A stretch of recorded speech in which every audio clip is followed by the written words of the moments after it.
आप देख रहे हैं मेरा फेसबुक और यूट्यूब चैनल। उम्मीद करता हूँ आप सब लोग बखैर वाफियत होंगे और जहाँ भी होंगे अपने अहले खाना समेत खुश भी होंगे और महफूज भी।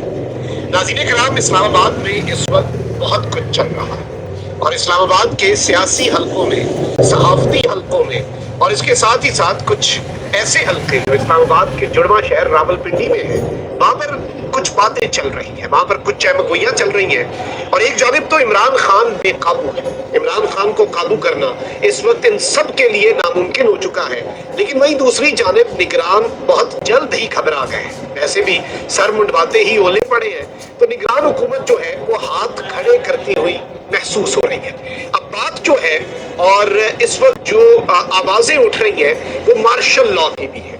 और इस वक्त मामला क्या है, मैं आपके सामने 7-8 ऐसी खबरें और कड़ी से आपने कड़ी मिलानी है, आपने डॉट्स कनेक्ट करने हैं और ये डॉट्स कनेक्ट करते ही पूरी पिक्चर जो है वो आपके सामने वाज़ेह हो जाएगी, क्लियर हो जाएगी और आपको तमाम तर चीज़ें जो हैं वो मज़ीद बेहतर अंदाज में समझ आना शुरू हो जाएंगी। इस मामले के ऊपर आते हैं। अगर अभी तक आपने वीडियो को लाइक नहीं किया तो लाइक जरूर कर लें, कमेंट भी करें, क्योंकि हमारे चैनल्स को रिपोर्ट किया जाता है और इस असर को ज़ाहिर करने के लिए आपके लाइक्स और कमेंट्स हमारे लिए बहुत ज़्यादा ज़रूरी है। सबसे पहले नाज़रीन किराम 2-3 बड़ी अपडेट्स हैं साइफर केस और इसके साथ ही साथ सदर मुमलिकत के हवाले से भी, वो पहले आपके सामने रख देता हूँ, फिर आते हैं मेन मुद्दे पर कि इस वक्त इस्लामाबाद, रावलपिंडी, शहर इक़्तिदार, जुड़वा शहरों की फ़ज़ाओं में क्या चहमगोइयाँ हैं और क्या बातें चल रही हैं और दावे कहाँ से ओरिजिनेट हो रहे हैं, इन दावों में कितनी हकीकत है, पूरा एनालिसिस कर लेंगे। सबसे पहले जो बड़ी अपडेट है वो ये है कि मुल्क में आम इंतखाबात की तारीख देने के मामले पर राय से मुतल्लिक ऐवान सदर के खत पर वज़ारत कानून और इंसाफ के सदर आरिफ अलवी को जवाबी खत इरसाल कर दिया है।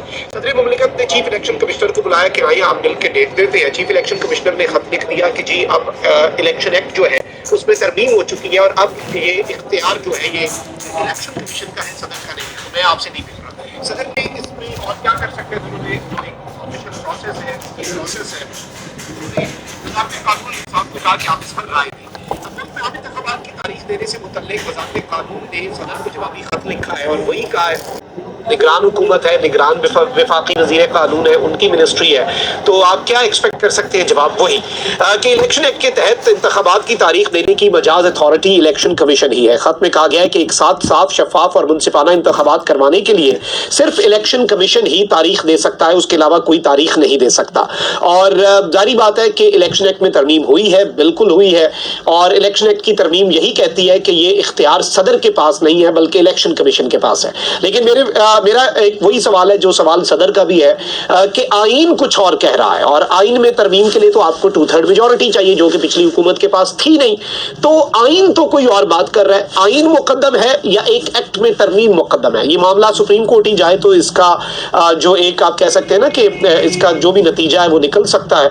लेकिन एक चीज बड़ी वाज़ेह हो चुकी है कि इस वक्त सब जो है वो खुलकर सामने आकर सारी पार्टीज एक्सपोज जरूर होती जा रही हैं।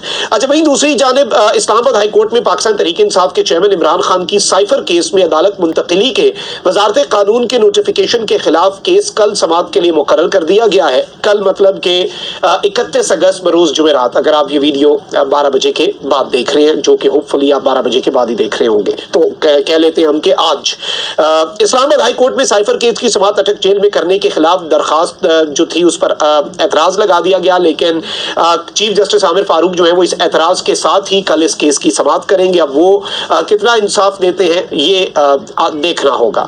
अब यहाँ पर कुछ अपडेट्स हैं, कुछ बड़ी डेवलपमेंट्स हैं, जिन डेवलपमेंट्स का बड़ा आप कह लें कि बेहतर अंदाज में आपको इदराक हो जाएगा मेन मुद्दे पर, जो मैंने अपने थंबनेल के अंदर भी और इब्तिदाइये के अंदर भी आपके सामने चीजें रखी। सबसे पहली अपडेट यह है कि लाहौर में पीपल्स पार्टी की जानिब से महंगाई और बिजली के बिलों में इजाफे के खिलाफ रैली निकाली गई। पीपल्स पार्टी लाहौर के सदर की क़यादत में प्रेस क्लब से चेयरिंग क्रॉस तक रैली निकाली गई। मुजाहिरीन ने बिजली के बिलों को आग लगा दी और महंगाई में कमी का मुतालबा किया। पीपल्स पार्टी लाहौर के सदर ने कहा कि हम बिजली के बिलों में कमी तक एहतजाज रिकॉर्ड करवाते रहेंगे।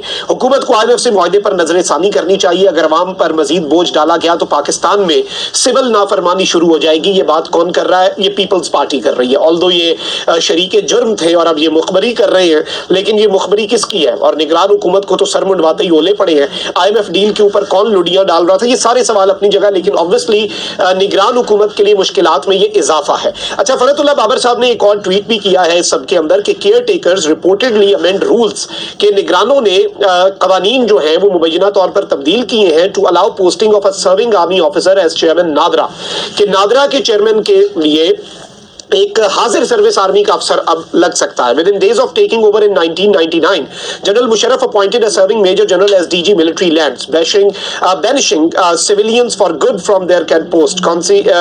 Conquests continue. انہوں نے کہا کہ جب مشرف نے 1999 مارشل لا لگایا تو انہوں نے پہلی مرتبہ ڈی جی ملٹری لینڈ جو ہے وہ ایک حاضر سروس میجر جنرل کو لگایا، اور یہ عہدہ جو ہے یہ سویلین سے لے لیا گیا، اور اب یہ جو فتح ہے، جو مختلف اداروں کو فتح کیا جا رہا ہے، یہ سلسلہ چل پڑا ہے اور یہ کنٹینیو کر رہا ہے، اور یہ اسی کی کنٹینیویشن ہے. یعنی نگرانوں پر ایک مارشل لا دور کے اقدام کی کنٹینیویشن کا الزام فرت اللہ بابر صاحب لگا رہے ہیں. پہلی خبر پیپلز پارٹی والی، دوسری یہ ایکویشن میں ڈال لیں. اچھا، آلدو نگران حکومت کے لیے مشکلات بڑھتی جا رہی ہیں. نگران حکومت پی ٹی آئی کے لیے بھی بہت سی مشکلات کریٹ کر رہی ہے. پی ٹی آئی کا نگران حکومت کے حوالے سے موقف بھی آپ کے سامنے ہے. یہ ساری چیزیں ایکویشن میں رکھیں. اچھا، اب وہاں پر دوسری جانب ایک اور ڈیولپمنٹ آئی ہے کہ چینی مافیا نے ملک میں موجود سستی چینی کو ضرورت سے زیادہ قرار دلوا کر حکومتی اجازت کے تحت زیادہ چینی ایکسپورٹ کر کے ڈالروں میں منافع کمانے کے بعد چینی کے ذخائر کم ہونے پر اب ٹیکس دہندگان کے پیسوں سے مہنگی چینی امپورٹ کرنے کی اجازت بھی حاصل کر لی ہے. وفاقی حکومت نے 220 روپے کلو کے حساب سے 10 لاکھ میٹرک ٹن چینی امپورٹ کرنے کی اجازت دے دی ہے. مہنگی چینی امپورٹ کرنے کے بعد صارف بھی مہنگی چینی خریدنے پر مجبور ہو جائیں گے. سو گیٹ ریڈی ایک اور حملے کے لیے مہنگائی کا جو آپ پر ہونے والا ہے. جبکہ شوگر مل مالکان کی منافع خوری کا بوجھ حکومتی خزانے اور صارف کی جیب پر پڑے گا. حکومتی خزانہ کون چلا رہا ہے؟ یہ اپنے گھر سے لا رہے ہیں پیسے، آپ اور میں ہی ٹیکس دے رہے ہیں نا. مطلب ڈائریکٹلی بھی آپ کی اور میری جیب پر اس کا فرق پڑے گا، اور حکومتی خزانے پر جو بوجھ پڑے گا وہ بھی آپ کی اور میری جیب سے ہی ہے. اس سلسلے میں شوگر مل مالکان سے نہ کوئی انکوائری کی گئی، نہ کوئی پوچھ گچھ ہوئی. گنے کی بمپر پیداوار کے بعد اگلے کرشنگ سیزن میں پھر چینی زیادہ بنے گی. تاہم لوگ سوال کر رہے ہیں کہ کیا پھر یہی کہانی دہرائی جائے گی، یا وافر مقدار میں چینی کا فائدہ کبھی صارف کو بھی مل سکے گا، عام بندے کو بھی مل سکے گا، پاکستانی کو بھی مل سکے گا. اچھا، ہمت کی داد ضرور دیجیے گا، لیکن آپ یہاں سے بھی سمجھ لیں کہ نگران حکومت کے اوپر اب اسی ایکویشن میں جو ہاتھ کھڑے کیے نگران حکومت میں، اسی طرف آ رہا ہوں. اور ایک اور سٹیٹمنٹ لیں. مسلم لیگ نون کے رہنما اور سابق وفاقی وزیر خزانہ اسحاق ڈار، جو کہ ڈار نومکس پاکستان میں لانچ کر کے پاکستان کی تقدیر بدلنا چاہتے تھے، لیکن ڈارک اکنامکس ہو گئی. انہوں نے کہا کہ چینی کی قیمت میں اضافہ بے ایمان کاروباری طریقوں اور ناقص گورننس کی عکاسی ہے. یعنی کہ پچھلے 15-20 دن کے اندر گورننس ناقص ہو گئی، اس سے پہلے بہترین تھی. ایک بیان میں چینی کی قیمت میں اضافے پر رد عمل دیتے ہوئے اسحاق ڈار نے کہا کہ ملک میں چینی کے ذخائر سے متعلق فالس الارم کی کوئی ضرورت نہیں. ملک میں چینی کا موجودہ ذخیرہ 23 لاکھ میٹرک ٹن ہے، اور چینی کی ماہانہ کھپت 5 لاکھ میٹرک ٹن سے کچھ زیادہ ہے. انہوں نے اس سب کے اندر ناقص گورننس جو ہے، یعنی کہ موجودہ حکومت جو ہے، نگران حکومت جو ہے، جسے آلریڈی سر منڈواتے ہی اولے پڑ چکے ہیں. اور نگران حکومت کیا کر رہی ہے جی؟ بجلی کے بلوں کا معاملہ آلریڈی آپ کے سامنے. اب ان کی مجبوری کیا ہوئی ہے کہ یہ جتنے مرضی اجلاس بلا لیں، اجلاس میں یہ ریلیف تو دے نہیں سکے، کیونکہ IMF جس پر لڈیاں ڈال رہی تھی پچھلی پی ڈی ایم کی حکومت، اب عالمی مالیاتی ادارے نے بجلی بلوں میں ریلیف کی صورت میں ٹیکس وصولیوں سے متعلق کچھ سوالات پوچھ لیے ہیں. بات وہیں پہ آ کے رک گئی ہے. ذرائع کے مطابق IMF حکام اور FBR کے ورچوئل مذاکرات ہوئے، جس میں چیئرمین FBR اور دیگر اعلیٰ حکام نے شرکت کی. اور مذاکرات میں موجودہ مالی سال کے اہداف کے حصول کے لیے اسٹریٹجی پر بات چیت ہوئی، اور اس دوران IMF نے FBR کے ہدف کے حصول میں ناکامی کی وجوہات پر سوالات اور جوابات کیے. FBR حکام نے IMF کو بتایا کہ رواں مالی سال کا ہدف حاصل کر لیا جائے گا، لیکن انہوں نے کہا کہ آپ تو بجلی کے بلوں میں ریلیف دینے کا سوچ رہے ہیں، اور اس طرح سے اگر آپ نے ریلیف دیا تو ٹیکس وصولی میں کتنی رقم کم ہوگی؟ بجلی بلوں میں ریلیف ٹیکس کم دیں گے یا کسی اور مد سے یہ رقم نکالیں گے؟ IMF نے بجلی بلوں میں ریلیف کے لیے تحریری پلان جو ہے وہ طلب کر لیا ہوا ہے. یعنی اس میں بھی اب آپ سمجھ جائیں کہ معاملات ان کے لیے مشکل ہو رہے ہیں. اب ایک اور اس ایکویشن میں ایک اور ڈاٹ کو اس ڈاٹ کے ساتھ کنیکٹ کریں. نگران وفاقی وزیر خزانہ شمشاد اختر نے صاف صاف بتا دیا ہے کہ IMF کی شرائط پر چلیں گے تبھی بیرونی امداد ملے گی. مسائل کے حل کے لیے ساری صلاحیتیں استعمال کریں گے، لیکن پھر بھی آپ کو صبر کرنا ہوگا. کتنا صبر کرنا ہوگا یہ نہیں بتایا.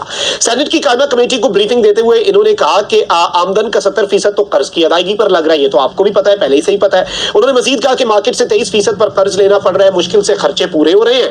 اور میڈیا سے گفتگو کرتے ہوئے انہوں نے کہا کہ بجلی کے شعبے میں کافی عرصے تک مراد دی گئی. یہ پالیسیاں ہم نے تو نہیں بنائی، ہمارے آنے سے پہلے یہ پالیسیاں بنی ہوئی ہیں. کئی دہائیوں کی پالیسیوں کو ایک دن میں تو ہم تبدیل نہیں کر سکتے. اور انہوں نے کہا کہ جی ہم تو مخلصانہ طور پر عوام کی بہتری کے لیے کام کر رہے ہیں. لیکن انٹرسٹنگلی انہوں نے ایک اور سٹیٹمنٹ دی ہے. پیچیدہ معاشی صورتحال پر نگران وزیر خزانہ شمشاد اختر صاحبہ جو ہے، ان کا تازہ ترین بیان جو ہے وہ بڑا الارمنگ ہے. انہوں نے کہا کہ سوچتی ہوں یہ عہدہ قبول ہی کیوں کیا. मतलब सर मुंडवाते ये पूरी निगरान हुकूमत के जो इन्हें ओले पड़े हैं उसमें अब ये कह रही हैं और निगरान हाथ खड़े करते हुए नजर आ रहे हैं बहुत ही जल्द, मतलब इतने जल्दी मैंने एक्सपेक्ट नहीं किया था। वहीं इनके लिए मुश्किलात भी बढ़ रही हैं। अमेरिका और यूरोपियन यूनियन ने ऑलरेडी कह दिया हुआ है कि फरवरी से आगे गए तो इस निगरान हुकूमत के साथ मामलात अब नहीं लेकर चलेंगे। IMF ऑलरेडी खान साहब को जमान पार्क में जाके ये गारंटी दे आया था कि हम जो इमदाद दे रहे हैं उसके 3 हिस्से होंगे, एक हिस्सा PDM की हुकूमत जो मिल गया, दूसरा निगरान हुकूमत, तीसरा हिस्सा जो है वो मुंतखब हुकूमत को। तो ये भी एक इंपॉर्टेंट चीज है। अब यहाँ पर कुछ साफी हैं जो कि नून लीग के बहुत ज्यादा करीब समझे जाते हैं, वो एक नैरेटिव बना रहे हैं और उनमें से एक ही साफी है जो कि मेन नून लीग के बहुत ज्यादा करीबी हैं। तो मैं जरा उनकी एक ट्वीट आपके सामने पढ़ के सुनाता हूं और इससे आप समझ जाएंगे कि ये सारा टोला इस वक्त क्या नैरेटिव बना रहा है। कह रहे हैं कि growing chatter in Islamabad that the headlong fall of the rupees and the interim government's extreme economic incompetence can become the reason for another experiment to fix Pakistan. कह रहे हैं कि इस वक्त गपशप चल रही है, इस्लामाबाद के अंदर अफवाहें चल रही हैं और इस वक्त इस्लामाबाद की फजाओं में ये बात चल रही है कि एक तो जो पैसा इतना तेजी से गिर रहा है और जो इनकॉम्पिटेंस है, नाअहली है निगरान हुकूमत की मईशत ठीक करने में, वो एक और वजह बन सकती है, एक नया एक्सपेरिमेंट, एक नया तजुर्बा जो पाकिस्तान को फिक्स करे। My information says otherwise and I hope it's just idle gossip but this is a very explosive situation कि ये जो सूरत हाल है ये ऑल्दो इस वक्त ये कह रहे हैं कि जी बहुत ज्यादा खतरनाक है। अब यहां पर मैं आपको ये बता दूं कि ये दावे तो हो रहे हैं लेकिन इसमें ऐसा लगता नहीं है, क्योंकि एक चीज तो बड़ी वाज़ेह है कि इससे अच्छी केयर टेकर गवर्नमेंट मिल नहीं सकती। तो सामने आकर खुलकर खुद खेलने की क्या जरूरत है? हीट सारी पहले केयर टेकर तक जा रही है फिर कहीं और आ रही है। ऑल्दो आप ये देखें कि अंसार वासी साहब तक ये कहने पर मजबूर हो गए कि केयर टेकर जो गवर्नमेंट जो कुछ करेगी ताकतवरों तक भी उसकी हीट आएगी, because there is a general perception कि इसके पीछे ताकतवर है। लेकिन जब आप डायरेक्ट होते हैं तो हीट आपको ही पहले महसूस करनी पड़ती है, पिछले बंदे तक थोड़ी सी पीछे असर जाता है। लेकिन अब जारी बात है जब केयर टेकर मौजूद है, सब कुछ उनकी मर्जी से हो रहा है, तो ऑब्वियसली फिक्स पाकिस्तान एक्सपेरिमेंट का मतलब यही है कि मार्शल लॉ और निजाम लपेट दिया जाए। लेकिन फिर उसकी जरूरत क्या है, ये एक सवाल है जिसकी वजह से मैं समझता हूं कि इसके इम्कानात कम होते हैं। लेकिन जारी बात है अल्लाह ना करे कि अगर हालात जो है वो दंगे फसाद की तरफ जाते हैं, जो कि MKM वालों ने कहा कि बिजली के बिलों में इजाफा दंगे फसाद तक बात जा सकती है, तो फिर ऑब्वियसली अल्लाह ना करे अगर हालात में गड़बड़ होती है। लेकिन जारी बात है कि यहाँ पर एक सवाल ये भी है कि मार्शल लॉ के रूमर्स ही क्यों?